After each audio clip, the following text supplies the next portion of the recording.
好来，继续看这件车祸是2022年发生伫新北市的三峡，一台军用的卡车弄死一对母仔囝，驾驶兵被判刑10个月。不过，驾驶兵的妈妈指控军方无管无插，推卸责任，佫想要甲后生调去外岛来做切割。妈妈嘛讲，死者的家属要求真悬的赔偿金，互伊承受真大压力。军方回应讲，有主动提供法律的服务。因为案件还在审理，所以处罚的定数嘛已经暂时停止了。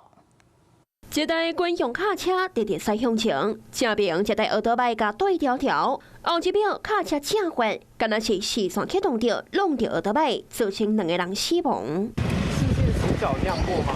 要不要稍微说明一下？这件车祸发生伫2022年10月2日，一个姓陈的驾驶兵执行任务的路中，甲机车发生A弄，肇事女驾驶甲细汉查某囝加入车卡，当场死亡。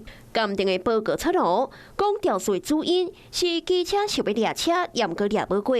是讲一审的法官认为，姓陈的驾驶兵也是有机会通闪，而且无甲家属达成和解，甲判10个月徒刑，会当个上诉。不是他要接这一个，可是变成临时，变成我儿子接了这一个任务，还连旁边的押车的班长也没有责任，所有的费用都压在我们身上。3月9号要开庭的民事，那我们也是请律师，因为对方要求2000万。但驾驶兵的老母控诉军方拢无关心，佮想要推卸责任，家属赔偿金讨上悬，甲底价未存开。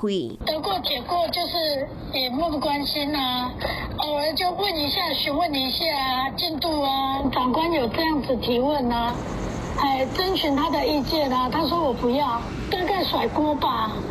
他觉得很麻烦嘛，唔甘家己的宝贝仔囝去互军方安尼对待。针对这件代志，陆宪部回应，有主动提供法律咨询，委任律师部分也会当依照规定提出申请，而且在军用品本地就唔免交管，无过失。若处罚的庭数会当判决的结果出炉，才来决定。Hello， 我是庄慧琪。想要抢先掌握最及时的新闻资讯吗？赶快订阅、按赞、开启小铃铛，锁定华视新闻 YouTube 频道。